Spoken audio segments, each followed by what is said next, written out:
The U.S. is one of the highest users per capita of energy in the world, and Alaska, on a per capita basis, uses more energy than any other state in the country. And we're primarily using fossil fuels today to meet most of our energy needs. When you look at it on an Alaskan basis, we can think of it in terms of dog effort. I'm an Iditarod and Yukon Quest musher, and the dogs actually consume about 10,000 calories a day when they're working on the trail. And if you look at the amount of energy that's being used by the average Alaskan today, it correlates to about the same amount of energy that 55 dogs would take running the Iditarod or the Yukon Quest. When we look at it that way, it's quite a lot of energy that we use here in Alaska to meet our daily needs for heating, transportation, and power generation.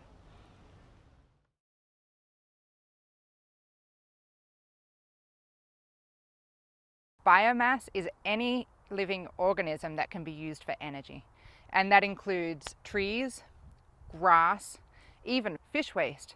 And basically the main source of biomass in Alaska are trees. Biomass can be anything as simple as cutting wood, splitting it, and putting it into your home heater. It can be something as elaborate as a large power production system that is fed on wood chips or pellets. This test plot is a look at different rotation lengths of willows and poplars. How often can you harvest these trees for maximum biomass production? The reason why we're doing this is to ensure sustainable growth and sustainable harvests. What we don't want to do is deplete the forest of biomass and completely run out of our wood source. In Fairbanks here, according to Golden Valley, about 32% of our local power is generated from coal, which comes from the UC coal mine about 60 miles south of Fairbanks. Coal has got kind of a bad rap lately, but economically it's just really hard to beat. In Fairbanks here, it's about $4 a million British thermal units at MMBTU, compared to diesel fuel, which is about $32 an MMBTU. With proper controls on the power plants, you can have very clean burning coal. About 43% of our power comes from oil. Oil can be very expensive. It comes down the Trans-Alaska Pipeline. Oil's been as high as more than $100 a barrel. And more recently, it's about $95 a barrel. So that gives you some of the highest price electricity there is. Then you can compare that with the diesel that is flown out to the villages or barged out to the villages, which is another source of power for them. And they're paying about $7 a gallon for diesel fuel. People are concerned about the future of fossil energies. Is there going to be oil? Are we running out of oil? What's the future of natural gas? Are we running out of natural gas? We still need to see advances in technology or increases in exploration to get to 98% of that endowment that's here in the United States.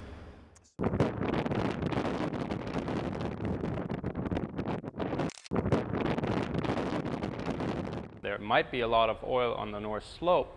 However, getting it to the places where it's needed is very expensive, and we're getting to the point where wind projects can be economical. Our laboratory is set up to mimic a fairly standard Alaskan remote microgrid.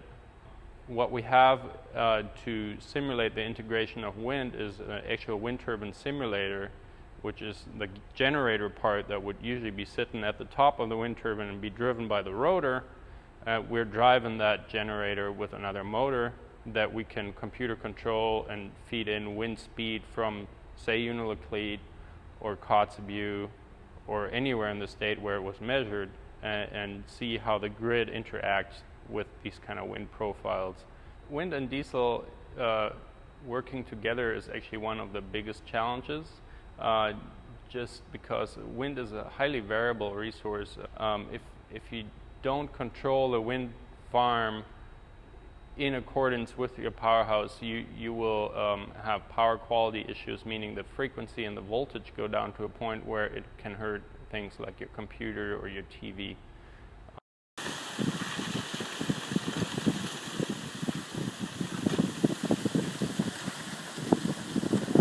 within a dam you have water stored as a head, so you have a lot of potential energy, and you're converting that potential energy into kinetic energy as it falls over that head.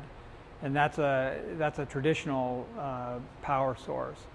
In hydrokinetics, you're taking a river that is flowing in its natural channel, and you're placing a generator in that river, so you're taking advantage of the kinetic energy of it that already exists in the river.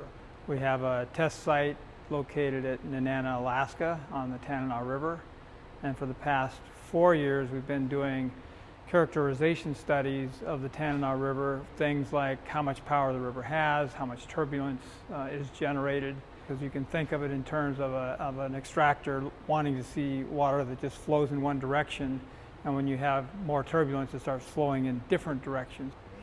A major impediment for successful operation of these devices is debris, as it floats down the river and impacts the devices and either clogs the system or actually can cause physical damage to the system.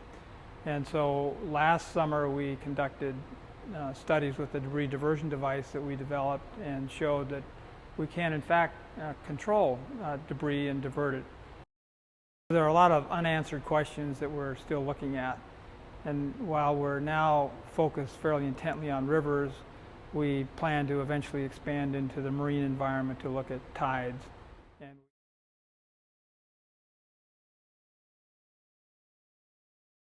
So solar power is actually a really great resource in the spring in Alaska. Between March and April you get nearly as much production from a solar panel as you would get in June, July when you have the most sunlight. That has to do with clear atmosphere because everything is still snow covered, which stops dust from being kicked up. There's no pollen in the air. And in addition, that snow also reflects a lot of sunlight, so it's really bright out. Everybody that lives out in rural Alaska and has spent some time out in the woods or in the tundra knows that once the sun is out you do need sunglasses, and that is exactly the effect. You get a lot of reflectivity off the snow, it's really bright, and you're making a lot of solar power. In addition to that, the way solar panels work with their semiconductor connections is they're more efficient when it's cold. The colder the better actually. So you can actually see, like, starting end of February, early March, you start to make a lot of solar power, and that runs all the way into the end of August, middle of September. And there it's more than a matter of weather conditions. So it's really worth considering. You can definitely massively supplement your diesel power in the villages by solar power at a reasonable cost if the engineering is done right.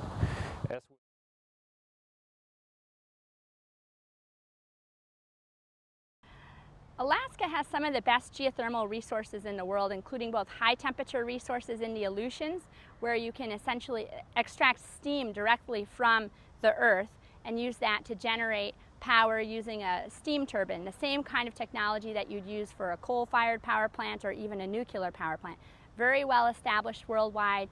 There aren't any operating systems in Alaska today because a lot of those resources aren't located close to population centers that could take advantage of that kind of power generation. In the interior, we have lower temperature geothermal resources that are basically associated with hot springs. There's over 30 of them in the interior of Alaska, and those can also be used for power generation, but using a slightly different kind of technology. Since they're not high enough temperature to produce steam directly, what you do is you actually use that heat to boil some kind of an other substance into a vapor, something that has a lower boiling point than water, and then you can use that to drive a turbine and generate power. And that's the kind of system that's been installed at Chena Hot Springs in interior Alaska, for example.